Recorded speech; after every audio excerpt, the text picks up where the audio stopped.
নিয়ে প্রতিবেদন দেখবেন সংবাদে। স্বাগত সকাল ৯টার বিরতিহীন সংবাদে, সাথে আছি শাফাত বিন এবং আমি সঞ্চারী মজিদ তমা। শুরুতেই জানিয়ে দিব প্রধান শিরোনামগুলো। মহাখালী ফ্লাইওভারে ছিনতাই চেষ্টায় র্যাব সদস্য সহ গ্রেপ্তার ৩ জন, বনানী থানায় মামলা।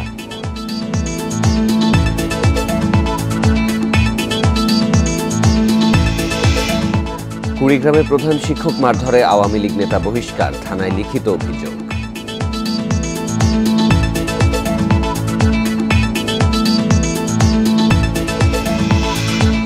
বগুড়ায় ২-৩ দফা উপনির্বাচন, আগ্রহ কম প্রার্থীদের, ভোটার টানার পথ খুঁজছে ইসি।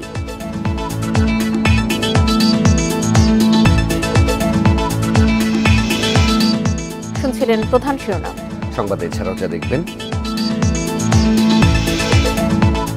২১ দিন ইসরায়েলি আগ্রাসনে ১৮ ফিলিস্তিনি নিহত, ২ রাষ্ট্রেই সমাধান দেখছে সৌদি।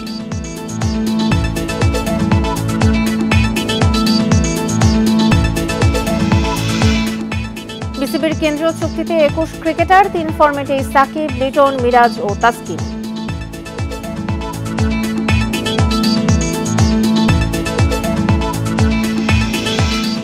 শুনছিলেন শিরোনাম, এবারে যাচ্ছে পুরো খবরে। আম্বায়নের মধ্য দিয়ে শুরু হয়েছে বিশ্ব ইজতেমার দ্বিতীয় পর্বের শেষ দিনের আনুষ্ঠানিকতা। বেলা ১১টা থেকে ১২টার মধ্যে হতে পারে আখেরি মোনাজাত। দ্বিতীয় দফায় ইজতেমায় আখেরি মোনাজাত পরিচালনা করবেন মাওলানা সাদের বড় ছেলে ইউসুফ বিন সাদ কান্দলবি। শুক্রবার দ্বিতীয় দফার আনুষ্ঠানিকতা শুরু হলেও বুধবার থেকেই ময়দানে এসেছেন অনেকেই। ইসলামের বিধান অনুযায়ী জীবনযাপনেই বিশ্ব ইজতেমায় আসা বলে জানাচ্ছেন তারা।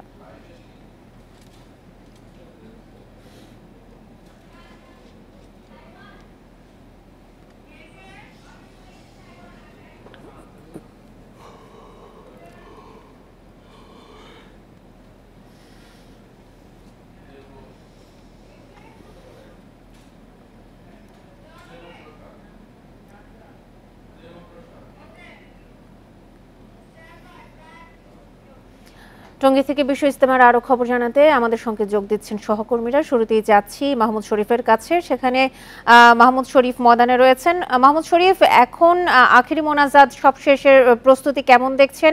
অনেকে শুধু আখেরি মোনাজাতে অংশগ্রহণের জন্যই সেখানে উপস্থিত হচ্ছেন, ভিড় কেমন দেখছেন সেখানে এখন? দেখুন, তুরাক্তির এখন আখেরি মোনাজাতের জন্য প্রস্তুত, কারণ আনুষ্ঠানিক যে আমবয়ান বা আনুষ্ঠানিক যে বয়ান হয়ে থাকে এই তুরাক্তির ইজতেমা ময়দানে, সেই আনুষ্ঠানিক বয়ান শেষ হয়ে গেছে। এখন খিত্তা ভিত্তিক প্রস্তুতি, বয়ান এসব চলছে। কারণ গত টানা দুই দিন যেসব বয়ান শুনেছেন, সেই সব বয়ান কিভাবে অন্যের কাছে পৌঁছে দেবে, এ বিষয়গুলো এখন খিত্তাভিত্তিকভাবে আলোচনা হচ্ছে। আর কিছু নির্দেশনা আছে, সেই নির্দেশনা মাইকে মূল মঞ্চ থেকে জানিয়ে দেওয়া হচ্ছে। আপনি হয়তো মাইকে শব্দ শুনতে পাচ্ছেন। তাদের যে কিছু নির্দেশনা রয়েছে, তাবলিগ জামাতের এই যে আখেরি মোনাজাত শেষে কিভাবে পরিচালিত হবে, এখান থেকে দেয়া হচ্ছে। আমরা জানি যে গতকালকে একটি তালিকা করা হয়, স্বাভাবিক একটি প্রক্রিয়া এই বিশ্ব ইজতেমার। এই বিশ্ব ইজতেমার মূল ময়দানে আখেরি মোনাজাত, সেখান থেকেই অনেকে দেশ বিদেশে ছুটে যান। কেউ ৩ দিনের জন্য, কেউ ৭ দিনের জন্য, আবার ৪০ দিনের জন্য, আবার ১ বছরের জন্য। এটিকে তাবলিগ জামাতের ভাষায় চিল্লা বলা হয়। এই চিল্লাতে চলে যান। মূলত যে দিক নির্দেশনা, সেই দিক নির্দেশনা এখন দেয়া হচ্ছে প্রতিটি খিত্তায়। আর একটি বিষয় হচ্ছে যে আখেরি মোনাজাতে অংশ নেওয়ার জন্য ফজরের পর থেকেই বিভিন্ন এলাকা থেকে, ঢাকার বিভিন্ন এলাকা থেকে, ঢাকার আশপাশের বিভিন্ন জেলা থেকে মানুষ আসতে শুরু করেছেন।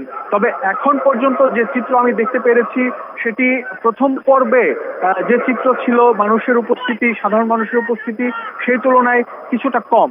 কারণ যদি আমি বলি যে এখন এই কামারপাড়া থেকে আব্দুল্লাহ সড়কটি রয়েছে, এই সড়কে সীমিত পরিসরে এখন পর্যন্ত কিন্তু যান চলাচল করছে। প্রথম পর্বে কিন্তু এটি ছিল না, একেবারে ভোর ৬টা থেকে পুরোপুরি যান চলাচল বন্ধ ছিল। যদিও কামারপাড়া থেকে মুন্নু গেট যে সড়কটি রয়েছে, এই সড়কে যান চলাচল পুরোপুরি বন্ধ রয়েছে।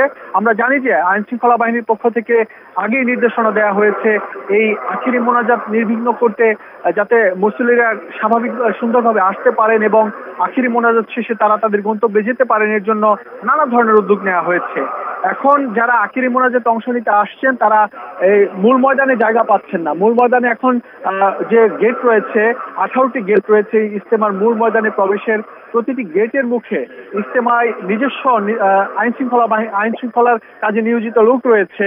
তারা যারা ভেতরে খিতে অবস্থান করছেন তাদেরকেই মূলত ভেতরে যেতে দিচ্ছেন, আর বাকি যারা আজকে মোনাজাত করতে আসছেন তাদেরকে বাইরে কোনো এক জায়গায় বসার জন্য নির্দেশনা দিচ্ছেন। সেই আমরা দেখেছি যে সড়ক বেড়িবাঁধের যে সড়কটি রয়েছে, অর্থাৎ আব্দুল্লাহপুর থেকে আশুলিয়া যাওয়ার যে বেড়িবাঁধ সড়ক, এই সড়কের অর্ধেক বলা চলে এখন মানুষে ভরে গেছে। তারা কেউ পাটি বিছিয়ে, কেউ চাটাই বিছিয়ে, চাদর বিছিয়ে, যে যেভাবে পারছে তারা সড়কে অবস্থান নিচ্ছেন আখিরি মোনাজাতে অংশ নেওয়ার জন্য।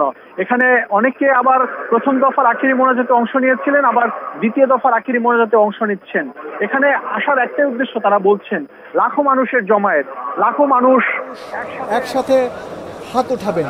কার হাতের উসিলায় দোয়া কবুল হবে কেউ জানে না। তাদের ধারণা হয়তো লাখো মুসল্লির মধ্যে কারো না কারো হাতের উসিলায় এই তুরাক তীরে যে দোয়া করা হবে সেই দোয়া আল্লাহ কবুল করবেন, এই নিয়তে তারা বারবার এখানে আসেন মোনাজাত করতে। প্রতি বছর আসেন, 2 দফাতে আসেন, এমনটি তারা জানিয়েছেন।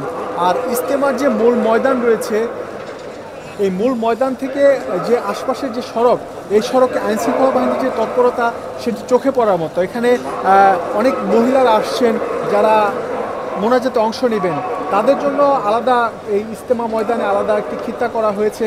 সেখানে যদিও এখন যারা আজকে মোনাজাতে অংশ নিতে আসছেন তারা প্রবেশ করতে পারবেন না, তাদেরকেও বাইরে অবস্থান করতে হচ্ছে, সড়কে যাতে কোনো বিশৃঙ্খলা সৃষ্টি না হয়। বা এখন যে সব সড়কে সীমিত পরিসরে যান চলাচল চলছে, সেই সব সড়কে কিন্তু মানুষকে সড়কের পাশে বসানোর জন্য নির্দেশনা দিচ্ছে আইনশৃঙ্খলা বাহিনীর সদস্যরা।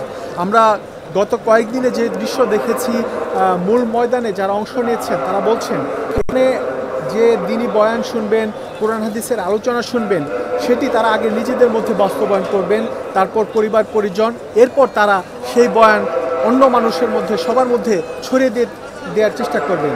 আমরা মূল আয়োজনে যে বিষয়টি লক্ষ্য করি, বিদেশি মুসল্লি থাকে বিপুল সংখ্যক বলা চলে। প্রথম দফায় আমরা সেই সংখ্যা দেখেছিলাম 5,000-এর মতো, সেটি এখন অন্তত 9,000-এর মতো হয়ে গেছে। বিদেশি মুসল্লি যারা ইজতেমায় অংশ নিয়েছেন তারা কিন্তু 2 দফার ইজতেমাতে অংশ নিয়ে থাকেন, এবং এই যে আনুষ্ঠানিক বয়ান হয়েছে এই কদিন, গত 2 দিন, সেই বয়ান যাতে সবাই সুন্দরভাবে শুনতে পারে, এর জন্য সেটি উর্দুতে হোক বা ফার্সিতে হোক বা হিন্দিতে হোক, যে ভাষাতেই হোক না কেন সেটি বাংলায় অনুবাদ হয়। এবং বিদেশি যে খিত্তা রয়েছে প্রতিটি দেশের জন্য, সৌদি, কাতার, পাকিস্তান, এসব আলাদা আলাদা দেশের মুসল্লিদের জন্য আলাদা আলাদা ভাগ করে খিত্তা দেওয়া আছে। সেসব খিত্তায় কিন্তু আবার বয়ান সেই দেশের ভাষা অনুযায়ী অনুবাদ করে শোনানো হয়। এবং এই ইজতেমা ময়দানে সবচেয়ে লক্ষণীয় বিষয়, যারা এখানে বয়ান শুনতে আসেন, তাঁবুতে অবস্থান করেন, তারা যাতে সুন্দরভাবে বয়ান শুনতে পারেন, আখিরি মোনাজাতে কি বলা হচ্ছে সেটি যাতে সুন্দরভাবে শুনতে পারেন, এর জন্য মাইকের যে ব্যবস্থা করা হয়েছে, অন্তত 5 শতাধিক মাইক আছে। এই 5 শতাধিক মাইকের মধ্যে 350 মাইক আছে, যেটি তাঁবুর উপরে স্থাপন করা। এই মাইকগুলি প্রতিটি মাইক শব্দ প্রতিরোধক, শব্দ প্রতিধ্বনি প্রতিরোধক, সেই মাইকগুলি ব্যবহার করা হয়েছে যাতে এখানে যারা আগত মুসল্লি আছেন তারা এই বয়ান সুন্দরভাবে শুনতে পারেন এবং পরবর্তীতে সেই বয়ান অনুযায়ী তারা নিজেদের জীবন এবং পরিবার পরিজন সবাইকে নিয়ে পরিচালনা করতে পারেন। শরীফা, আপনি আমাদের সঙ্গে থাকুন। এবার আমরা যাচ্ছি সহকর্মী ইজাজের কাছে, সেখান থেকে সড়ক পরিস্থিতি জানাবেন ইজাজুর রহমান। ইজাজ, যান চলাচলের পরিস্থিতি কেমন দেখছেন? এখনো কি মুসল্লিরা আসছেন?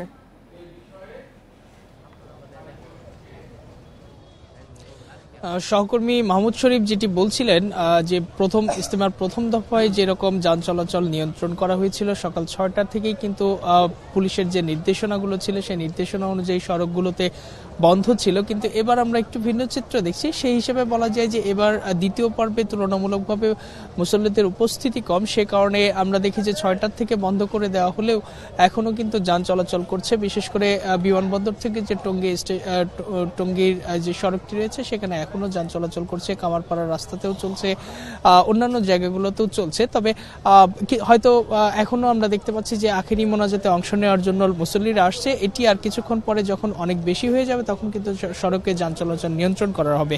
আমি রয়েছি এখন টঙ্গী রেল স্টেশনে। আমরা জানি যে আখেরি মোনাজাত শেষ হওয়ার পরে আমরা দেখি যে ট্রেন স্টেশনগুলোতে প্রচন্ড ভিড় হয় এবং টঙ্গীর যে ইজতেমা ময়দান রয়েছে সেই ইজতেমা ময়দানের পাশেই টঙ্গী রেল স্টেশন, যেহেতু সুতরাং সব মুসল্লিরা আসলে ট্রেনে ওঠার জন্য এই স্টেশনে এসে ভিড় করেন। এবং আমরা যেটি দেখি যে ধরনের চিত্র, যে ট্রেনে তিল ধারণের জায়গা থাকে না, দরজা থেকে শুরু করে ভিতরের অংশ বা ট্রেনের ছাদে যে চিত্র থাকে সেরকমই এইখানে প্রচন্ড ভিড় হবে ধারণা করা হচ্ছে। এবং এই ভিড়কে সামাল দেওয়ার জন্য বা এখানকার ব্যবস্থাপনা যাতে ঠিক থাকে সেজন্য রেল স্টেশনগুলোর ক্ষেত্রে টঙ্গী রেল স্টেশনে যারা কর্তব্যরত আছেন তাদের বিভিন্ন ধরনের ব্যবস্থা নিতে দেখা যায়। এবং সকাল থেকে এখানে দেখতে পাচ্ছি যে পুলিশের সংখ্যা বাড়ানো হয়েছে, রেলওয়ে পুলিশের সংখ্যা বাড়ানো হয়েছে এবং অন্যান্য যে কর্মকর্তারা রয়েছেন বা কর্মচারীরা যারা রয়েছেন তারা সুষ্ঠু ব্যবস্থাপনার জন্য চেষ্টা করছেন। বারবার মুসল্লি এখানে যারা যাত্রী রয়েছেন, যারা নিয়মিত যাত্রী, কিছুক্ষণের মধ্যে যে ট্রেনগুলো আসবে সেই ট্রেনে উঠবেন।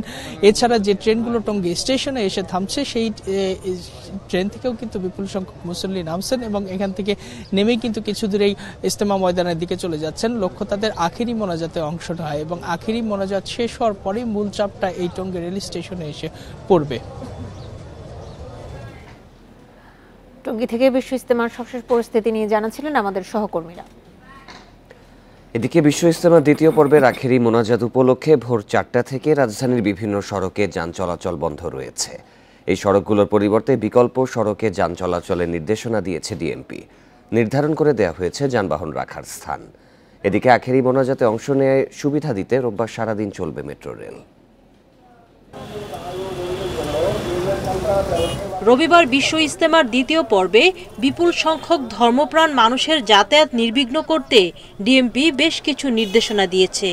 ওই দিন খিলক্ষেত থেকে আব্দুল্লাপুর হয়ে ধর সেতু পর্যন্ত রাস্তার দুই পাশে কোনো যানবাহন রাখা যাবে না। ইজতেমায় আসা ব্যক্তিদের বিভাগ অনুযায়ী নির্ধারিত স্থানে গাড়ি রাখতে হবে। ডিএমপি জানায়, শনিবার দিবাগত রাত 2টা থেকে আন্তজেলা বাস, ট্রাক, কাভার্ড ভ্যান ও অন্য ভারী যানবাহনগুলো আব্দুল্লাপুর ধর ব্রিজ মোড় পরিহার করে মহাখালী বিজয় সরণি, গাবতলী হয়ে চলাচল করবে। রবিবার ভোর 4টা থেকে প্রগতি সরণি ক্রসিং, আব্দুল্লাপুর ধর ব্রিজ আশুলিয়া ক্রসিং, মিরপুর মাজার রোড থেকে বেড়িবাঁধ সড়ক, চিড়িয়াখানা থেকে বেড়িবাঁধ সড়ক এবং পল্লবী ইস্টার্ন হাউজিং এলাকা থেকে বেড়িবাঁধ পর্যন্ত সড়কসমূহে যানবাহন চলাচল বন্ধ থাকবে। ডাইভারশন চলাকালীন বিকল্প সড়ক ব্যবহারের নির্দেশনা দিয়েছে ডিএমপি। ডিএমপির নির্দেশনায় বলা হয়েছে, যানবাহন পার্কিংয়ের সময় অবশ্যই চালক ও চালকের সহকারীকে গাড়িতে অবস্থান করতে হবে। বিদেশগামী যাত্রীদের বিমানবন্দরে আনা নেয়ার জন্য আখেরি মোনাজাতের দিন একটি বড় মাইক্রোবাস পদ্মা ইউলোপ, 2টি মিনিবাস নিকুঞ্জ 1 আবাসিক এলাকার গেইটে এবং একটি বড় মাইক্রোবাস কুড়াতুলি লুপ 2-এ ফ্রি পরিবহন সার্ভিসের জন্য ভোর 4টা থেকে মোতায়েন থাকবে। এদিকে টঙ্গীতে বিশ্ব ইজতেমার দ্বিতীয় পর্বে অংশ নেওয়ার সুবিধা দিতে রোববার সারাদিন চলবে মেট্রো রেল। সকাল 8টা থেকে বিকাল 5টা পর্যন্ত বিরতিহীনভাবে ট্রেন চলবে বলে সড়ক পরিবহন ও সেতু মন্ত্রণালয়ের বিজ্ঞপ্তিতে জানানো হয়েছে। সুলতানা জাহান মিতু, ইন্ডিপেন্ডেন্ট নিউজ, ঢাকা। আখেরি মোনাজাত উপলক্ষে আজ প্রথমবারের মতো 9 ঘন্টা চলবে মেট্রো রেল। মুসল্লিদের সুবিধায় সকাল 8টা থেকে বিকেল 5টা পর্যন্ত চলবে এই ট্রেন। আগারগাঁওয়ে সেখানে রয়েছেন সহকর্মী আল আমিন হোসেন, বিস্তারিত জানাবেন তিনি। আল আমিন, সকাল 8টা থেকে যেহেতু মেট্রো রেল খুলে দেওয়া হয়েছে, এই 1 ঘন্টায় যাত্রী চাপ কেমন দেখা গেছে এবং মুসল্লিরা এই বিষয়ে কি প্রতিক্রিয়া জানিয়েছেন? যাত্রীর চাপ একদম নেই বললেই চলে, অর্থাৎ মুসল্লিদের এখানকার যারা মুসল্লি এই অংশের মিরপুর, আগারগাঁও, মোহাম্মদপুর, শ্যামলী যে সমস্ত মুসল্লিরা দ্বিতীয় পর্বের ইজতেমায় অংশগ্রহণ করবেন তাদের সুবিধার্থেই কিন্তু আসলে মেট্রো রেল সকাল 8টা থেকে 9টা পর্যন্ত চালানোর ঘোষণা দেয় ডিএমবিটিসিএল কর্তৃপক্ষ। কিন্তু তারা যেটি বলছেন যে একদমই যাত্রী নেই বললেই চলে। যে আমি যদি এখনকার পরিস্থিতি আপনাকে একটু দেখাতে চাই, যে অন্যান্য দিনগুলোতে বিশেষ করে ছুটির দিনগুলোতে আসলে পরিবার সমেত কেউ কেউ মেট্রো রেলের যে অভিজ্ঞতা সেটি নেওয়ার জন্য সবাই এসে থাকেন। এখান থেকে বিয়াবাড়ি গিয়ে আবার কেউ কেউ আগারগাঁও এসেন।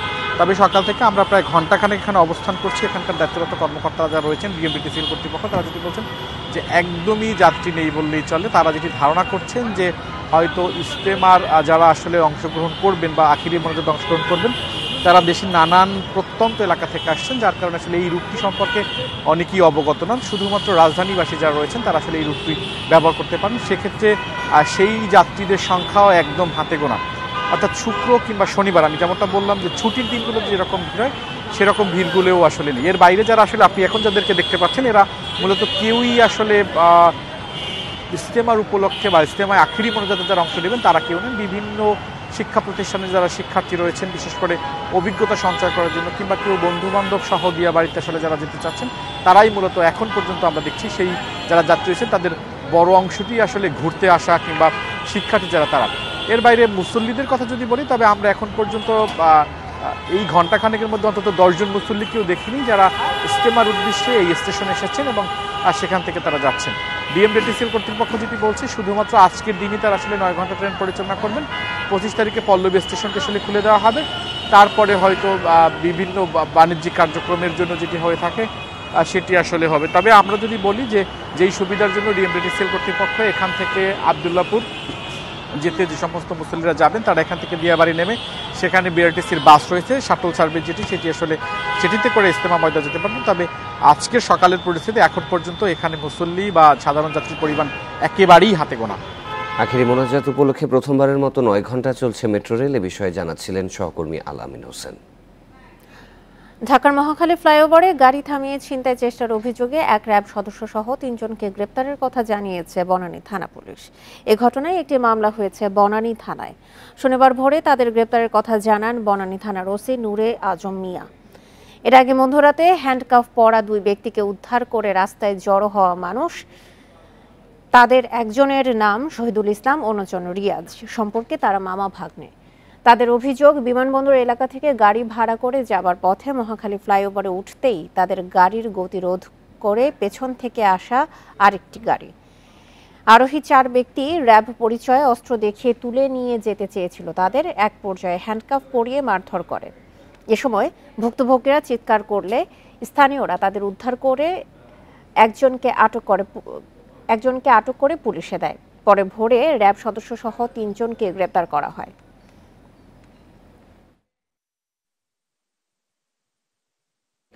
গাজীপুরের মোহাম্মদ জাহাঙ্গীর আলমের বহিষ্কারাদেশ প্রত্যাহার করে নিয়েছে আওয়ামী লীগ। দলের সাধারণ সম্পাদক ওবায়দুল কাদের স্বাক্ষরিত এক চিঠির মাধ্যমে এই কথা জানানো হয়। চিঠিতে উল্লেখ করা হয়েছে ভবিষ্যতে সংগঠনের স্বার্থ পরিপন্থী কার্যক্রম ও শৃঙ্খলা ভঙ্গ না করার শর্তে বহিষ্কারাদেশ প্রত্যাহার করা হয়েছে। মোহাম্মদ জাহাঙ্গীর আলম গাজীপুর সিটি কর্পোরেশনের মেয়র ও জেলা আওয়ামী লীগের সাধারণ সম্পাদক ছিলেন।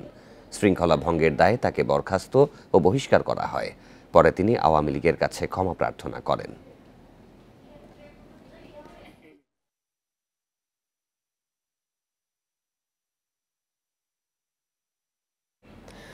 কুড়িগ্রামের প্রধান শিক্ষককে পেটানোর ঘটনায় রৌমারী উপজেলা আওয়ামী লীগের নেতা রোকনুজ্জামান রোকনকে দল থেকে বহিষ্কার করা হয়েছে। শনিবার সন্ধ্যায় উপজেলা আওয়ামী লীগের এক সভায় তাকে বহিষ্কারের সিদ্ধান্ত নেওয়া হয়। এর আগে রোকনুজ্জামান সহ 2 জনের নাম উল্লেখ করে রৌমারী থানায় লিখিত অভিযোগ করেন নির্যাতনের শিকার প্রধান শিক্ষক। অভিযোগে জানা যায় নির্যাতনের শিকার শিক্ষক মোহাম্মদ নুরুন নবী উপজেলার ফুলকারচর নিম্ন মাধ্যমিক উচ্চ বিদ্যালয়ের প্রধান শিক্ষক। নিয়োগ সংক্রান্ত বিষয়ে তার সঙ্গে উপজেলা আওয়ামী লীগ নেতা রোকনুজ্জামান রোকন ও আসাদুল ইসলামের মতবিরোধ চলছিল। এরই জেরে বৃহস্পতিবার রোকনুজ্জামান রোকন ও তার লোকজন প্রধান শিক্ষককে মারধর করেন। এ ঘটনার সিসিটিভির ফুটেজ সামাজিক যোগাযোগ মাধ্যমে ছড়িয়ে পড়লে সমালোচনার ঝড় ওঠে। বগুড়া 4 ও বগুড়া 6 আসনের উপনির্বাচন নিয়ে আগ্রহ নেই সাধারণ ভোটারদের। বিএনপি নির্বাচিত প্রার্থীরা পদত্যাগ করায় এক মেয়াদে বগুড়া সদরে এবার নিয়ে ভোট হচ্ছে 3 বার, আর কাহালু নন্দীগ্রামে 2 বার। এ কারণেই ভোটের উত্তাপ কমেছে বলে মনে করেন বিশিষ্টজনেরা। প্রতীক বরাদ্দের পরও ভোটের প্রচারে তোড়জোড় নেই বগুড়া সদর ও কাহালু নন্দীগ্রামে। কিছু পোস্টার ব্যানার চোখে পড়লেও ভোটারদের কাছে ভোট চাওয়ায় তেমন আগ্রহ নেই অনেক প্রার্থীরই। একই অবস্থা ভোটারদেরও। ভোটের এখন বর্তমান দেখেছি খালি পোস্টাল 2-1 লাগাছে, কিন্তু ভোটের মানুষই নাই, তো কোনো সরগম কিছুই নাই। ভোটের যে কতদিন ভোট হাফ লোক বলতে পারে না। 2018 সালের ভোটে বগুড়া সদরে নির্বাচিত হন বিএনপি মহাসচিব মির্জা ফখরুল ইসলাম আলমগীর। আর কাহলু নন্দীগ্রাম নিয়ে বগুড়া ৪ আসনে জয়ী হন বিএনপির মোশাররফ হোসেন। পরে দলীয় সিদ্ধান্তে মির্জা ফখরুল আসনটি ছেড়ে দিলে উপনির্বাচন হয় ২০১৯ সালের ২৪ জুন। সম্প্রতি বিএনপির এমপিরা সংসদ থেকে পদত্যাগ করলে আবারও শূন্য হয় আসন দুটি। এক মেয়াদে বগুড়া সদর আসনে ৩বার ভোট হওয়াতেই ভোটার ও প্রার্থীদের আগ্রহ কমেছে বলে মনে করেন বিশিষ্ট নাগরিকরা। কাঙ্ক্ষিত প্রার্থীদের জিতবে বা এরকম আশা নিয়ে তারা ভোট কেন্দ্রে গিয়েছিল, কিন্তু তারা ভোট কেন্দ্রে গিয়ে ভোট দিতে পারেনি। নতুন যে ভোটারগুলো রয়েছে তারা অনেক সচেতন, তারা ধরেই নিয়েছে যে ক্ষমতাসীন সরকারের অধীনে কোনো সুষ্ঠু নির্বাচন হবে না দেশে। বগুড়া ৬ আসনে নতুন ৩৭,০০০ সহ মোট ভোটার ৪,১০,৭৮৩ জন। বগুড়া ৪ আসনে এ সংখ্যা ৩,২৮,৪৭৯। এ অবস্থায় তাদের কেন্দ্রে আনতে নানা উদ্যোগের কথা জানাচ্ছেন নির্বাচন কর্মকর্তারা। লিফলেট বিতরণ করব, মাইকিং করব এবং আমাদের ভোটার শিক্ষণ কার্যক্রমের মাধ্যমে আমরা ব্যাপকভাবে আমরা প্রচার করব, যাতে ভোটাররা ভোট কেন্দ্রে এসে তাদের ভোটটা দিতে পারে। বগুড়া ৬ ও ৪ আসনের এই উপনির্বাচনে ভোটে লড়ছেন ১৯ জন প্রার্থী। এর মধ্যে একজন করে বিদ্রোহী প্রার্থী আছে বিএনপি ও আওয়ামী লীগের। Hasibur Rahman, Independent News, Bogura. উপনির্বাচনের আরো খবর জানাতে এবার বগুড়া থেকে যোগ দিচ্ছেন সহকর্মী হাসিবুর রহমান। হাসিবুর, আপনি প্রতিবেদনে যেমনটি জানাচ্ছিলেন, ভোটার প্রার্থী দুপক্ষের নির্বাচন নিয়ে আগ্রহ কম, আবার দেখা যাচ্ছে যে আওয়ামী লীগ বিএনপি দুদলেরই বিদ্রোহী প্রার্থীও রয়েছে। এর কি কারণ? বিদ্রোহী প্রার্থী থাকার মূলত যে কারণটি আমাদের সামনে এসে তাতে মনে হয়েছে যে যারা প্রার্থী হয়েছেন বিদ্রোহী, তারা ব্যক্তিগতভাবে মনে করেন যে তাদের জনসমর্থন অনেক বেশি। কোনো কোনো ক্ষেত্রে হয়তো এটি সত্যি হলেও সব ক্ষেত্রে যে এটি সত্যি তা না। যেমন বিএনপির যে একজন প্রার্থী হয়েছেন বগুড়া সদরে সরকার বাদল, যেহেতু তাদের দলীয় সিদ্ধান্ত অনুযায়ী সংসদ সদস্যরা পদত্যাগ করেছেন, সে কারণে অনেকেই মনে করেন যে ভোটাররা, বিশেষ করে যারা বিএনপি সমর্থক, তারা অন্তত ভোট কেন্দ্রে যাবেন না তাদের প্রার্থীকে ভোট দিতে। আবার অন্যদিকে ব্যক্তিগতভাবে প্রার্থী হয়েছেন বা স্বতন্ত্র প্রার্থী হয়েছেন বগুড়া সদর আসনে আব্দুল মান্নান আকন, যিনি একসময় আওয়ামী লীগের ছিলেন। তিনি ব্যক্তিগতভাবে মনে করেন যে তার জনসমর্থন অনেক বেশি, কারণ তিনি পৌরসভার নির্বাচনে স্বতন্ত্র প্রার্থী হিসেবে প্রায় ৫৬,০০০ ভোট পেয়েছিলেন। একই সময়ে যারা তার প্রার্থী ছিলেন অন্য দলের, তারা কিন্তু বেশ কম ভোটে পেয়েছেন তুলনামূলকভাবে। আর এরকম কাহালু নন্দীগ্রাম আসনেও বেশ কয়েকটি এলাকায় আমরা যেটুকু জানতে পেরেছি, কোনো কোনো এলাকায় ব্যক্তিগত ভোট রয়েছে, কিন্তু সামষ্টিক ভোটের কথা যদি আনেন তাহলে দেখা যাবে যে অনেক ক্ষেত্রেই এই সমর্থন নিয়ে ভোটে জয়ে অনেক প্রার্থীর পক্ষেই বেশ দুষ্কর হয়ে পড়বেন। তবে আমরা যেটি দেখতে পেয়েছি সেটি যে এই নির্বাচনে সবসময় আমরা একটা বিষয় দেখি যে বগুড়ার প্রার্থীরা সবসময় ধরেই নেয় যে বিএনপির ঘাঁটি হিসেবে এখানে বিএনপির প্রার্থীরা জয়ী হবেন, কিন্তু সেই অবস্থাটি এইবার দেখতে পাচ্ছি না। কারণ যেহেতু দলীয় প্রার্থী নাই, স্বতন্ত্র প্রার্থী হিসেবে বিএনপির বিদ্রোহীরা দাঁড়িয়েছেন, তারা কতটা ভোট পাবেন তা নিয়ে যথেষ্ট সন্দেহ রয়েছেন। আর এই নির্বাচনী প্রচারণার যে বিষয়টি খবরে আপনারা জানছিলেন, সেই জায়গা থেকে যদি বলতে হয় তাহলে এটি বগুড়া শহরের কেন্দ্রস্থল সাতমাথা, যেখানে প্রায় সব মানুষের দিনের কোনো না কোনো সময় আসতেই হয় একবার না একবার। তাদেরকে যদি বলা হয় যে এবার প্রচারণায় কারা এগিয়ে আছেন, তারা বলবেন একটি দলের প্রার্থী, অর্থাৎ আওয়ামী লীগের প্রার্থী ছাড়া এখানে কেউ খুব বেশি পোস্টার লাগিয়েছে এরকম নজর আমাদের পড়ছে না। এখানে আমি কিছুক্ষণ আগে কতটা পথ হেঁটে এসেছি, সব মিলিয়ে আমরা ৬ জন প্রার্থীর পোস্টার দেখতে পেয়েছি। আর এখানে প্রার্থী রয়েছেন, বিশেষ করে বগুড়া সদর আসনে প্রার্থী রয়েছেন ১১ জন, যার মধ্যে কয়েকজনের কোনো পোস্টারই আমার নজরে পড়েনি। কাহালু নন্দীগ্রাম আসনে আমরা একই বিষয় দেখতে পেয়েছি। আর সবসময় আমরা দেখতে পারি যে ভোটের সময় রাতে একটা আসর হয়, সেখানে মানুষ চা খায়, গল্প করে, কোন প্রার্থী ভালো এগুলো নিয়ে আলাপ আলোচনা হয়, কিন্তু এই দৃশ্য এবার এখন পর্যন্ত আমার কোথাও নজরে পড়েনি। কি বগুড়া সদর হাসিবুর, ভোটারদের কেন্দ্রে আনতে তো ইসি নানা উদ্যোগের কথা বলেছে, সেই উদ্যোগগুলো কি যথেষ্ট? এর আগেও একই ধরনের উদ্যোগ আমরা বিভিন্ন সময় ভোটে দেখতে পেয়েছি, কিন্তু সেটি সাধারণ মানুষের কাছে খুব কমই পৌঁছায়। আপনি যে জায়গাটি এখন দেখতে পাচ্ছেন, এটি বগুড়া শহরের একেবারেই কেন্দ্রস্থল সাতমাথায়। এখানেও আমি দুইজন চায়ের দোকানদারের সাথে একটু আগে কথা বলেছি, তারা বলেছেন যে ভোট কয় তারিখ তারা এখনও জানে না। অর্থাৎ প্রচারণার দিক থেকে যেমন প্রার্থীদের ক্ষেত্রেও খুব বেশি একটা তৎপরতা আমরা দেখতে পাচ্ছি না, একইভাবে নির্বাচন কমিশনের পক্ষ থেকেও আমরা তেমন কোনো তৎপরতা দেখতে পাচ্ছি না। অথচ যথেষ্ট সুযোগ রয়েছে শহর বা যেসব নির্বাচনী এলাকায় ভোট হচ্ছে সেখানে মাইকিং করে ভোটের তারিখটা জানিয়ে দেওয়ার, প্রার্থীদের পরিচয় জানিয়ে দেওয়ার, সবাইকে যদি একইভাবে দেখা হয় তাহলে প্রচারণার ক্ষেত্রে বোধহয় বেশ খানিকটা এগিয়ে যেতে পারে নির্বাচন কমিশন। বগুড়া থেকে জানাচ্ছিলেন সহকর্মী হাসিবুর রহমান। মাগুরার শালিখায় চোর সন্দেহে হাতুড়ি পেটায় 12 বছরের এক শিশুর পায়ে লোহার পেরেক মারা হয়েছে। পরে ষষ্ঠ শ্রেণীর ওই স্কুল ছাত্রকে শালিখা উপজেলা স্বাস্থ্য কমপ্লেক্সে ভর্তি করা হয়। স্বজনদের দাবি, শুক্রবার জুমার নামাজ পড়তে মসজিদে যায় সে। এ সময় স্থানীয় মুরগি ব্যবসায়ী হাসান তাকে চোর সন্দেহে আটকে রেখে নির্যাতন করে। পরে পুলিশের সহায়তায় তাকে উদ্ধার করে হাসপাতালে নেওয়া হয়। পুলিশ অভিযুক্ত হাসানকে আটক করেছে, তবে পরিবারের মামলা না করায় তাকে 151 ধারায় আদালতে সোপর্দ করা হয়।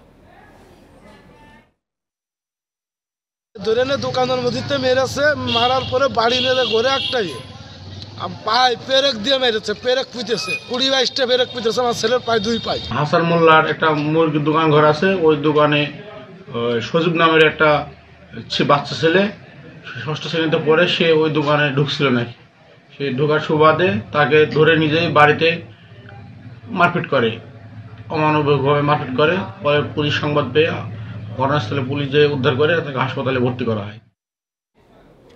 রাজধানীর মিরপুরের নিজ বাসা থেকে বিপ্লব জামান নামে এক সিনিয়র সাংবাদিকের মরদেহ উদ্ধার করেছে পুলিশ। তিনি ইংরেজি দৈনিক ফাইন্যান্সিয়াল এক্সপ্রেসের সংবাদ উপদেষ্টা ছিলেন। শনিবার সন্ধ্যায় ঘটনাস্থলে গিয়ে মরদেহটি উদ্ধার করে পল্লবী থানা পুলিশ ও সিআইডির ফরেনসিক টিম। পুলিশ জানায়, কয়েকদিন ধরেই বন্ধ থাকা ঘর থেকে দুর্গন্ধ পেয়ে আশপাশের লোকজন তাদের খবর দেয়। পরে ওই বাসায় গিয়ে বিপ্লব জামানের মরদেহ দেখতে পায় পুলিশ। ঘরের মালামাল অক্ষত আছে। বিপ্লব অসুস্থ হয়ে মারা গেছেন নাকি আত্মহত্যা করেছেন তা ময়না তদন্তের পর জানা যাবে বলে জানিয়েছে পুলিশ। মিরপুরের সাংবাদিক প্লটের একটি 5তলা ভবনে 2 বছর ধরে ভাড়া থাকতেন বিপ্লব জামান। উনি বারান্দায় বেলকনিতে উনি উপরে আছে, কোনো একটা লুঙ্গি পরে এবং স্যান্ডেল পরে দেখা যাচ্ছে। এবং বাসা বাড়িতে যেটা ভিতরে যে দেখা গেল, কোনো মালামালের কোনো যে অবস্থায় আছে সেই অবস্থাতে আছে। 2022 সালে ঢাকায় জীবনযাত্রার ব্যয় বেড়েছে 11.08%। এছাড়া গ্রামের তুলনায় শহরে বেশি ছিল মূল্যস্ফীতির চাপ, জানিয়েছে consumers association of Bangladesh cab. শনিবার অনলাইনে এক সংবাদ সম্মেলনে 2022 সালে ঢাকা মেগা সিটিতে মূল্যস্ফীতির চাপ শিরোনামের প্রতিবেদন প্রকাশ করে এসব তথ্য তুলে ধরে সংস্থাটি। করোনা পরবর্তী অবস্থা এবং রাশিয়া ইউক্রেন যুদ্ধের কারণে গেল বছর মে মাসের পর থেকে বিশ্বজুড়ে বাড়তে থাকে মূল্যস্ফীতি, যার প্রভাব পড়ে বাংলাদেশেও। বিশেষ করে জুলাই থেকে অক্টোবর এই 4 মাসে অসহনীয় পর্যায়ে চলে যায় নিত্যপণ্যের দাম। শনিবার এক প্রতিবেদনে এসব তথ্য জানিয়েছে consumers association of Bangladesh cab. তারা বলছে, গেল বছর ঢাকাতেই বার্ষিক গড় মূল্যস্ফীতি ছিল 11.08%। সে সময় খাদ্যের দাম বেড়েছে 10% উপরে এবং খাদ্য বহির্ভূত পণ্যের দাম বেড়েছে 12.32%। গ্রামের তুলনায় শহরের মূল্যস্ফীতির চাপ বেশি। এছাড়া শহরে নিম্ন আয়ের বেশিরভাগ মানুষ সামাজিক সুরক্ষার বাইরে, বলছে ক্যাব। এই যে সমস্ত স্কিমগুলো আসলে রুরাল এরিয়াতে আছে, মানে এমপ্লয়মেন্ট প্রোগ্রাম, তো সেগুলোকে যদি শহরগুলোতে, ঢাকা শহরে সেগুলো যদি বাড়ানো যায়, তাহলে সেই ক্ষেত্রে এই যে প্রেশার যেটা আছে সেটা কিন্তু অতটা হয়তো অনুভূত হবে না, বিশেষ করে যে দরিদ্র বা যে সমস্ত পরিবার আছে লো ইনকামে তাদের ক্ষেত্রে। নিত্যপণ্যের মূল্য বাড়লেও বাড়েনি আয়, ফলে উচ্চ মূল্যস্ফীতিতে সবচেয়ে বেশি সংকটে কর্মজীবী ও নিম্ন আয়ের মানুষেরা, বলছেন ক্যাবের সভাপতি গোলাম রহমান। দেশে আয় ব্যয়ের বৈষম্য অনেক বেড়েছে জানিয়ে এই প্রবণতা রোধে সরকারকে ব্যবস্থা নেওয়ার আহ্বানও জানান তিনি। আয় বৈষম্য দিন দিন বাড়ছে, তাই সরকারকে আয় বৈষম্য কমাইয়ে বিত্তবানদের আয় বৃদ্ধির চেয়ে সাধারণ মানুষের আয় যাতে অধিক বাড়ে সেই জন্য বিশেষ ব্যবস্থা নিতে হবে। তা না হলে সংকট ঘনীভূত হবে। বিশেষ করে কর্মসংস্থানের উপর গুরুত্ব আরোপ করতে হবে এবং মানুষের আয় যেন। এবছর মূল্যস্ফীতি নিয়ন্ত্রণে রাখতে জ্বালানি পণ্যে আবারও ভর্তুকি দেওয়ার সুপারিশ জানিয়েছে ক্যাব। এছাড়া বাজারে নজরদারি বাড়ানোর পাশাপাশি ভোক্তাদের পক্ষে সবাইকে যৌথভাবে কাজ করার আহ্বান জানায় সংস্থাটি। Ishrat Suma, independent News, Dhaka.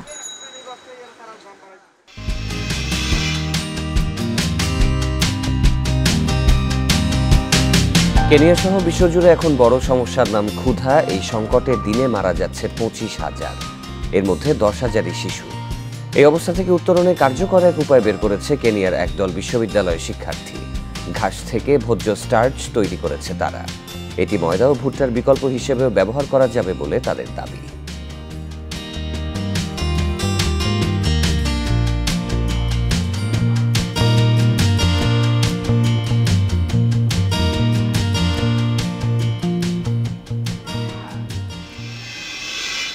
প্রতিবেদনটি দেখবেন সংবাদের পরের অংশে।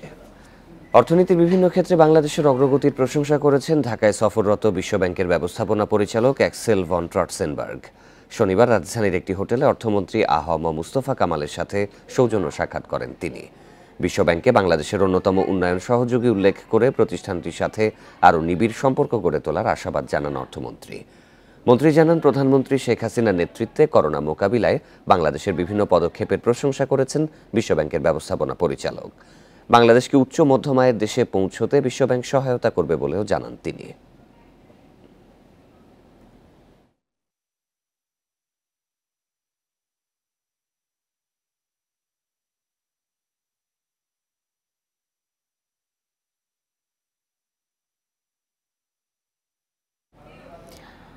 ভারতে জামিনে থাকা এই অরেঞ্জের সোহেল রানা পলাতক বলে কলকাতা হাইকোর্টকে জানিয়েছে পুলিশ। এ বিষয়ে বিস্তারিত জানাতে কলকাতা থেকে যোগ দিচ্ছেন আমাদের সহকর্মী দেবপ্রসাদ অধিকারী।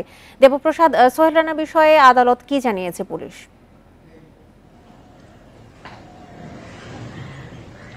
দেখুন, সোহেল রানা 2022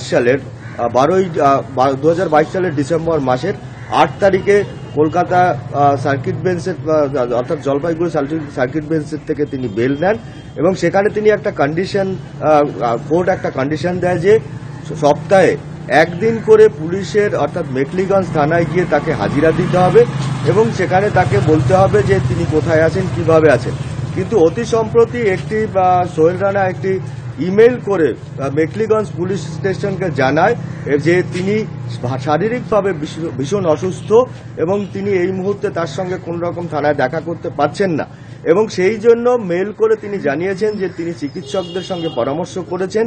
কিন্তু এখানে পুলিশের কাছে যে একটা প্রশ্ন যে হোয়ার অ্যাবাউট অর্থাৎ তিনি কোথায় আছেন সেটা তিনি জানাননি, অর্থাৎ এই কোথায় আছেন তিনি জানাননি।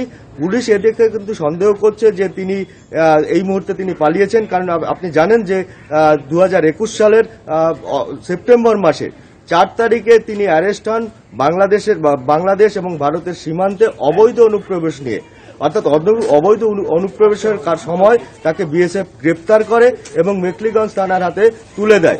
পরে অবশ্য তার বিরুদ্ধে চার্জশিট দেয় এবং চার্জশিট দেওয়ার পরে তার কনভিকশনও হয়।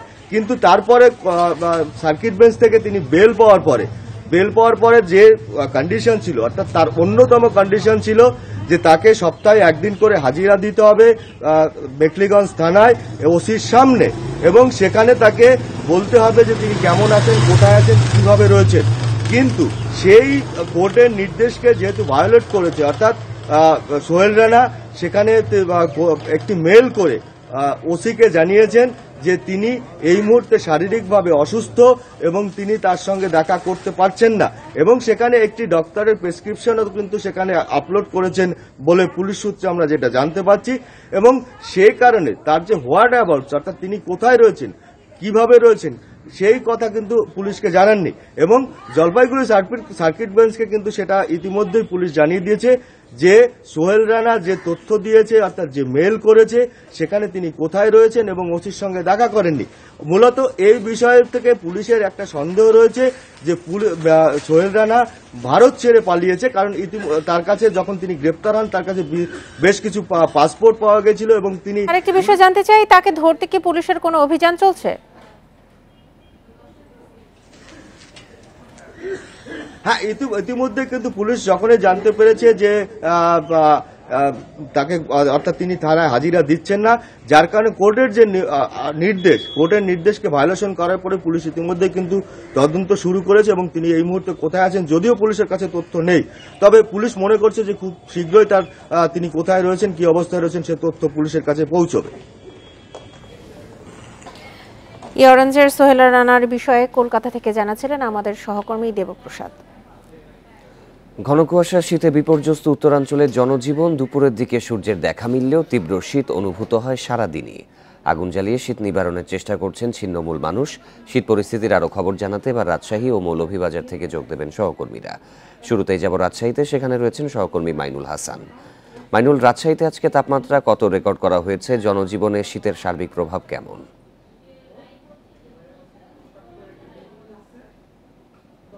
তাপমাত্রা রেকর্ড করা হয়েছে 11 ডিগ্রি সেলসিয়াস। এইটি কিন্তু গতকালকের তুলনায় কিছুটা বেশি। গতকালকে তাপমাত্রা রেকর্ড করা ছিল 7.9 ডিগ্রি সেলসিয়াস, অর্থাৎ এটি মৌসুমের দ্বিতীয় সর্বনিম্ন তাপমাত্রা রেকর্ড করা হয়েছিল। এবং গতকালকের তুলনায় আজকে তাপমাত্রা কিছুটা উন্নতি হয়েছে এবং আমরা দেখতে পাচ্ছি যে সকাল থেকে যে সূর্য সেইটি কিন্তু এখন উঠতে শুরু করেছে, অর্থাৎ সূর্যের আলো দেখা মিলছে আজকে সকাল থেকেই। তারপরেও আমরা দেখতে পাচ্ছি কিছু কুয়াশা আছে পুরা আকাশ জুড়ে এবং এক্ষেত্রে আবহাওয়া অফিসের পক্ষ থেকে যেটি বলা হচ্ছে যে তাপমাত্রা আরো কমতে পারে এবং এই চলতি মাসেই আরো একটি শৈত্যপ্রবাহ হয়তো আসার সম্ভাবনা আছে, এমন তারা ইঙ্গিত দিচ্ছেন আমাদেরকে। তারা যেটি বলছেন যে যেহেতু সূর্যের দেখা দেরিতে মিলছে এবং দিনের এবং সর্বোচ্চ এবং সর্বনিম্ন তাপমাত্রার ব্যবধানটা আবারও কমে এসছে, যে কারণে দিনভরই শীতটা অনুভূত বেশি হচ্ছে এবং সূর্যের দেখা মিললেও যদি ঘন কুয়াশার কারণে শীতের যে তীব্রতা সেইটি অনুভব হচ্ছে না, যার কারণে শীতটা একটু বেশি অনুভূতি হচ্ছে।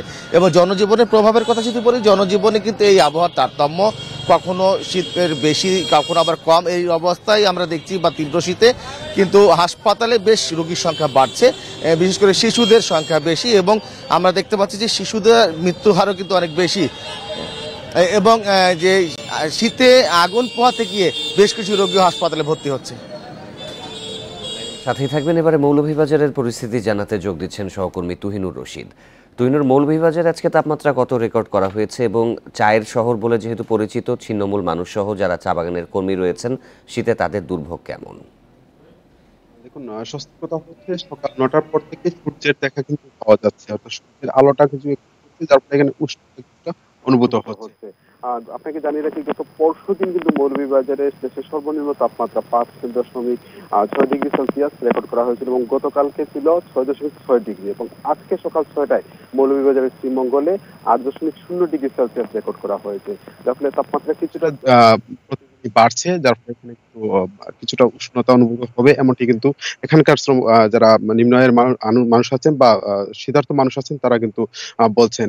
আপনি যেটি বলছিলেন যে আসলে চা বাগান অধ্যুষিত জেলা যেহেতু মৌলভীবাজার এবং হাওর বিদ্যুৎ যে সব এলাকা, এসব এলাকায় কিন্তু শীতার্থ মানুষের দুর্ভোগটা আমরা বেশি দেখেছি, অর্থাৎ এখানে শীত বস্ত্রের একটা চাহিদা ছিল এবং সবসময় থাকে, সেটি আমরা দেখে আসছি এবং এখানে সরকারি বেসরকারি উদ্যোগে আসলে আমরা দেখি যে শীতার্থ মানুষের পাশে এসে সকলেই দাঁড়ান। এবছর আসলে আমরা দেখছিলাম যে তুলনামূলক কিছুটা কম, যদিও সরকারিভাবে এখন পর্যন্ত 35,000 কম্বল বিতরণ করা হয়েছে। পাশাপাশি এখানে প্রত্যেকটি উপজেলায় 2 লক্ষ টাকা করে নগদ অর্থ বরাদ্দ দেওয়া হয়েছে, যেগুলি দিয়ে শীত বস্ত্র বিতরণ করা হবে। পাশাপাশি এখানে আমরা দেখছি যে যারা এখানে ধনাঢ্য আছেন এবং পাশাপাশি প্রবাসী যারা আছেন তাদেরকে এগিয়ে আসার জন্য কিন্তু বিভিন্নভাবে আহ্বান করা হচ্ছিল প্রশাসন থেকে এবং শীতার্থ মানুষও তারা বলছিলেন যাতে প্রবাসীরা এগিয়ে আসবেন এবং তুলনামূলক আমরা গতবার এবং এর আগের বারের চাইতেও কিন্তু প্রবাসীদের অ্যাক্টিভিটিস কিন্তু আমরা কিছুটা কম দেখছি। তো এখন এই অঞ্চলে যেহেতু এখন কিছুটা তাপমাত্রা বাড়ছে, তো আশা করা হচ্ছে যে হয়তো 2-1 দিনের মধ্যে তাপমাত্রা কিছুটা স্বাভাবিক হবে এবং এখানে জীবনযাত্রা যেটি স্বাভাবিক হয়ে আসবে। রাজশাহী মৌলভীবাজারের শীত পরিস্থিতির খবর জানাচ্ছিলেন সহকর্মীরা। মাধ্যমিক ও উচ্চশিক্ষা অধিদপ্তরের নতুন নির্দেশনার কারণে বরিশালের 5 সরকারি স্কুলে সহোদর ও যমজ কোটায় নির্বাচিত 241 জন শিক্ষার্থীর ভর্তি বাতিল হচ্ছে, যাদের মধ্যে অন্তত 150 শিক্ষার্থী 1 জানুয়ারি থেকে ক্লাস করছে। এই অবস্থায় নতুন নির্দেশনা নিয়ে অভিভাবকদের মধ্যে তৈরি হয়েছে উদ্বেগ। মাধ্যমিক ও উচ্চশিক্ষা অধিদপ্তরের আগের নির্দেশনা অনুযায়ী ডিসেম্বরে বরিশালে 5 সরকারি স্কুলে সহোদর ও যমজ কোটায় ভর্তির জন্য 283 শিশুকে নির্বাচিত করা হয়। এর মধ্যে আর্যমণি স্কুল, আব্দুর রব সেরনিয়াবাদ স্কুল ও সরকারি মডেল স্কুলে নির্বাচিত 150 শিক্ষার্থী 1 জানুয়ারি থেকে ক্লাস শুরু করেছে। এছাড়া সরকারি জেলা স্কুল ও সরকারি সদর গার্লস স্কুলে নির্বাচিত করা হয়েছে 133 জনকে। এর মধ্যে 15 জানুয়ারির নতুন এক বিজ্ঞপ্তিতে অধিদপ্তরের পক্ষ থেকে জানানো হয়, স্কুলগুলোর মোট আসনের শতকরা 5 ভাগ সহোদর ও যমজ কোটায় ভর্তি হতে পারবে। অর্থাৎ নতুন নির্দেশনা অনুযায়ী 5 স্কুলে মাত্র 42 শিশু ভর্তি হতে পারবে, বাতিল হবে 241 জনের ভর্তি। কিন্তু 15 তারিখে একটা চিঠি আসছে, চিঠির পরিপ্রেক্ষিতে আমি ভর্তি নিতে পারি 5 জন। 5% কোটাটা উল্লেখ আছে লটারি, তো সেই জন্য এখন এই দুইটা আইনের সমন্বয় কিভাবে করা যায় এই জন্য জেলা প্রশাসক মহোদয় আমার সভা হয়েছে। অভিভাবকরা বলছেন সহোদর ও যমজ কোটায় নির্বাচিত শিক্ষার্থীদের স্কুল ড্রেস তৈরি সহ সব প্রস্তুতি সম্পন্ন হয়েছে। অন্যদিকে যারা এর মধ্যে ক্লাস শুরু করেছে ভর্তি বাতিল হলে তাদের মধ্যেও নেতিবাচক প্রতিক্রিয়া তৈরি হবে। আমার ছেলে সরকারি প্রাথমিক বিদ্যালয় পুরানপাড়াতে ও সেকেন্ড হয়েছে, ওখান থেকে এখানে নিয়ে আসছি, টিসি নিয়ে আসছি। এখন যদি ওখানে ব্যাক করার তো সুযোগ নেই। স্কুল ড্রেস কিনছে, সে স্কুলে আসতে আছে, ক্লাস করতে আছে। এখন যদি এই শুনি যে বাতিল হবে তাহলে তার মনোবল ভেঙে যাবে। জেলা প্রশাসক জানান বিষয়টি বিবেচনার জন্য শিক্ষা মন্ত্রণালয়ে এরই মধ্যে চিঠি পাঠানো হয়েছে। এই বিষয়ে শিক্ষা মন্ত্রণালয়ের সচিব স্যারের কাছে নির্দেশনা চেয়ে আমরা কালকেই পত্র পাঠিয়েছি যে বিষয়টি এটি তো মানবিক দৃষ্টিকোণ থেকে আমরা দেখার চেষ্টা করছি। এর আগে গত 1 জানুয়ারি জন্ম নিবন্ধনে অনিয়মের জেরে 5 সরকারি স্কুলে 3য় শ্রেণীতে ভর্তি হওয়া 159 শিক্ষার্থীর ভর্তি বাতিল করা হয়। Independent news. ফুলের ফলন ভালো হওয়া আর ন্যায্য দাম পাওয়ায় স্বস্তিতে ঝিনাইদহের ফুল চাষিরা। 21শে ফেব্রুয়ারি বিশ্ব ভালোবাসা দিবস ও পয়লা ফাল্গুন উপলক্ষে ফুল পরিচর্যায় ব্যস্ত তারা। ফুলের মান ঠিক রাখতে নিয়মিত পরামর্শ দিচ্ছে কৃষি সম্প্রসারণ অধিদপ্তর। ঝিনাইদহ সদরের গান্না ও কালীগঞ্জের বালিয়াডাঙ্গার পাইকারি ফুল বাজারে প্রতিদিনই আসছে অনেক ফুল। গাঁদা ফুলের চাষ বেশি হলেও এই দুই বাজারে দেখা মেলে গোলাপ, চন্দ্রমল্লিকা, রজনীগন্ধারও। করোনার সময় ফুলের চাহিদা কম থাকলেও বর্তমানে বেড়েছে চাহিদা। ন্যায্য দামও পাচ্ছে ফুল চাষিরা। ফেব্রুয়ারি মাসে 3টি বিশেষ দিবসের প্রস্তুতিতে তাই ব্যস্ত তারা। এখন দাম বেড়েছে, সামনে পয়লা ফাল্গুন, 21শে ফেব্রুয়ারি, এইসবের কারণে ফুলের দাম আরো বাড়বে আমরা আশা করছি। আমরা এই বছরে খুব লাভবান হব। এর আগেও দাম কম ছিল, এখন আপনার বর্তমান 250-300 টাকা ফুল ঝোপা বিক্রি আছে। জেলায় প্রতিদিন কেনাবেচা হয় প্রায় 10 লাখ টাকার ফুল। পাইকারি ও খুচরা ব্যবসায়ীরা এইসব ফুল নিয়ে যান দেশের বিভিন্ন প্রান্তে। ফুলের বাজার ভালো, আর যদি আমাদের এই প্লাস্টিকের ফুলটা যদি বন্ধ হতো তাহলে আমাদের ফুলালারা আরো লাভবান হবে। ফুলের উন্নত মান নিশ্চিতে জৈব সার ব্যবহারের পরামর্শ কৃষি সম্প্রসারণ অধিদপ্তরের। চাষিদের যে কোনো সমস্যার সমাধানে কাজ করছে মাঠকর্মীরা। কুলিং ভ্যান সিস্টেম করা, যাতে করে আমরা ফুলের মানটা, রংটা, কালারটা সুন্দর থাকে, বা আমাদের এই উৎপাদিত ফুল এখান থেকে ঢাকা বা অন্যান্য শহরগুলিতে নিয়ে যাইতে আমাদের বাসের ছাদ নিয়ে যায়, সেটাগুলো আমাদের মান নষ্ট হয়ে যায়। ঝিনাইদহে এবার শীতে 109 হেক্টর জমিতে ফুল চাষ হয়েছে। Independent news. পশ্চিম তীরে ইসরায়েলি সেনাদের গুলিতে আবারও নিহত হয়েছে একজন ফিলিস্তিনি। এ নিয়ে দেশটিতে 1 মাসে ইসরায়েলি সেনার হাতে মৃত্যু হয়েছে 18 জনের। নিহতদের মধ্যে রয়েছে 4 জন শিশু। গুলিতে নিহত হওয়া তারিক মালি এক ইসরায়েলি ব্যক্তিকে ছুরিকাঘাত করে পালিয়ে যাচ্ছিলেন বলে শনিবার এক বিবৃতিতে জানায় ইসরায়েলের সেনা সদস্য। ছুরিকাঘাত করা ব্যক্তির অবস্থা স্থিতিশীল আছে। এদিকে ফিলিস্তিনের বিভিন্ন মানবাধিকার সংস্থার দাবি, ইসরায়েল তাদের শক্তি প্রদর্শনের জন্য সাম্প্রতিক সময়ে হামলার মাত্রা বাড়িয়েছে। তবে ইসরায়েলের দাবি, জঙ্গি নেটওয়ার্ক নির্মূল করতেই এসব অভিযান চালানো হয়।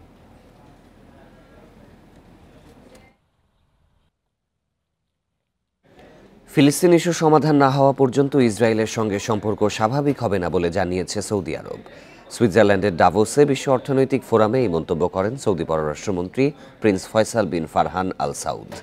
তিনি বলেন, একটি স্বাধীন ও সার্বভৌম ফিলিস্তিনি রাষ্ট্র প্রতিষ্ঠা ছাড়া ইসরায়েলের সাথে কোনো কূটনৈতিক সম্পর্ক স্থাপন করবে না সৌদি। এর আগে জেরুজালেমে ইসরায়েলের প্রধানমন্ত্রী বেনিয়ামিন নেতানিয়াহুর সাথে বৈঠক করেন যুক্তরাষ্ট্রের হোয়াইট হাউসের নিরাপত্তা পরামর্শক জ্যাক সুলিভান।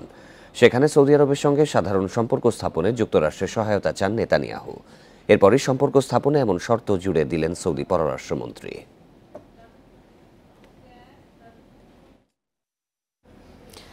আফগানিস্তানের কাবুলে তালেবানের শীর্ষ নেতাদের সাথে আলোচনায় নারী অধিকার সুরক্ষার বিষয়ে অগ্রগতি হলেও তা যথেষ্ট নয় বলে জানিয়েছেন জাতিসংঘের উপমহাসচিব আমিনা মোহাম্মেদ। শনিবার আল জাজিরাকে এ কথা বলেন তিনি। আমিনার আশা, আলোচনার মাধ্যমে এমন এক পর্যায়ে পৌঁছানো সম্ভব যখন নারীরা স্কুল ও কর্মস্থলে ফিরতে পারবেন। আমিনার নেতৃত্বে জাতিসংঘের দলটি মঙ্গলবার কাবুলে যায়। 4 দিনের সফরে তারা দক্ষিণাঞ্চলীয় শহর কান্দাহারেও তালেবানের সাথে বৈঠক করে। আমিনা জানান, সফরে তালেবানের উপপ্রধানমন্ত্রী, পররাষ্ট্রমন্ত্রী সহ অন্য মন্ত্রীদের সাথে কয়েক দফা বৈঠক হয়েছে। 2021 সালের আগস্টে রাষ্ট্র ক্ষমতা দখলের পর নারীদের উপর নানা নিষেধাজ্ঞা আরোপ করে তালেবান। শিক্ষা প্রতিষ্ঠান ও চাকরিতে নারীদের অংশগ্রহণ নিষিদ্ধ করে তারা। বিসিবির নতুন কেন্দ্রীয় চুক্তিতে 21 ক্রিকেটারের নামে তালিকা প্রকাশ করা হয়েছে। 3 ফরম্যাটে আছেন সাকিব, লিটন, তাসকিন ও মিরাজ। গেলবারের চুক্তি থেকে বাদ পড়েছেন 4 ক্রিকেটার ইয়াসির আলী, মাহমুদুল হাসান জয়, নাইম শেখ ও সাদমান ইসলাম। প্রথমবারের মতো কেন্দ্রীয় চুক্তিতে যুক্ত হয়েছেন জাকির হাসান, হাসান মাহমুদ ও খালেদ আহমেদ। বিসিবির কেন্দ্রীয় চুক্তিতে সিনিয়র ক্রিকেটারদের মধ্যে সাকিব আছেন যথারীতি 3 ফরম্যাটে।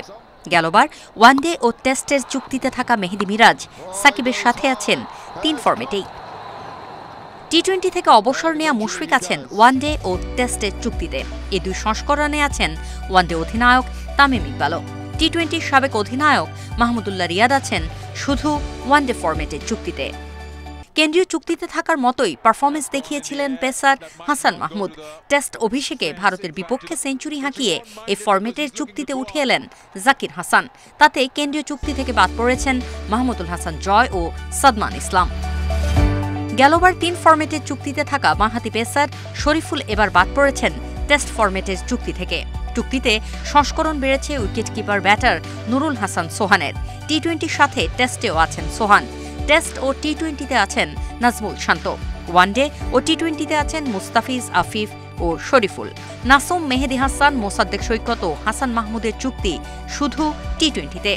শুধু টেস্টে আছেন মুমিনুল, তাইজুল, এবাদত, খালেদ। চুক্তির তালিকা প্রকাশ করলেও খেলোয়াড়দের বেতন কাঠামো জানায়নি বিসিবি। তবে 3 ফরম্যাটে থাকা 4 ক্রিকেটারই পাচ্ছেন সর্বোচ্চ বেতন। Farida Bakhtiara, Independent News, Dhaka. নারী টি-20 বিশ্বকাপের জন্য নিগার সুলতানা জ্যোতিকে অধিনায়ক করে 15 সদস্যের দল ঘোষণা করেছে বিসিবি। অনূর্ধ্ব 19 বিশ্বকাপে ভালো পারফর্ম করা স্বর্ণা, দিলারা, দিশা ও মারুফা সুযোগ পেয়েছেন। তবে মূল দলে নেই অভিজ্ঞ ফারজানা হক পিঙ্কি। এই ব্যাটার আছেন স্ট্যান্ড বাই তালিকায়। সাউথ আফ্রিকায় ফেব্রুয়ারিতে হবে এবারের আসর। বিশ্বকাপের আগে ক্যাম্প করতে 23 জানুয়ারি কেপটাউনের উদ্দেশ্যে ঢাকা ছাড়বে দল। সেখানে আয়ারল্যান্ড নারী দলের বিপক্ষে 2টি ম্যাচ খেলবে বাংলাদেশ। 12 ফেব্রুয়ারি শ্রীলঙ্কার বিপক্ষে ম্যাচ দিয়ে শুরু হবে জ্যোতিদের বিশ্বকাপ যাত্রা। এর আগে ভারত ও পাকিস্তানের সঙ্গে 2টি ওয়ার্ম আপ ম্যাচ খেলবে টাইগ্রেসরা। অ্যানফিল্ডে লিভারপুলের সাথে গোলশূন্য ড্র করেছে চেলসি। অনেকবার সুযোগ তৈরি করেও স্কোরশিটে নাম তুলতে পারেনি কোনো দল। লিভারপুল যেমন জয়ের ধারায় নেই, তেমনই চেলসিরও একই অবস্থা। 2 দলের খেলায়ও সেই ছাপ। একের পর এক গোলের সুযোগ তৈরি হলেও ব্যর্থ খেলোয়াড়রা। শেষ পর্যন্ত গোলশূন্য ড্রতে শেষ হয় ম্যাচ। অ্যানফিল্ড থেকে 1 পয়েন্ট নিয়ে ফেরে চেলসি। তাতে লিভারপুলের সমান 29 পয়েন্ট নিয়ে টেবিলের 10-এ ব্লুজরা। আর অলরেডদের অবস্থান 8 নম্বরে। 2 দলের জন্যই কঠিন হবে শীর্ষ 4-এ জায়গা করে নেয়া।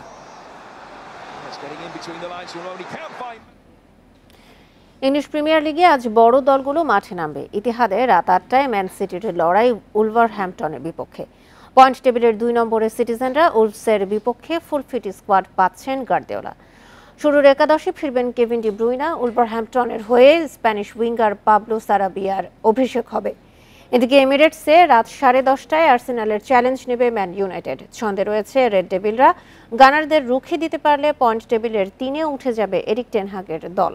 জেসুস ও নেলসনের চোট এখনও সারেনি। আর্সেনাল একাদশে দেখা যেতে পারে নিউ শাইনিং উইঙ্গার লিয়ান্দ্রো ট্রোসার্ডকে।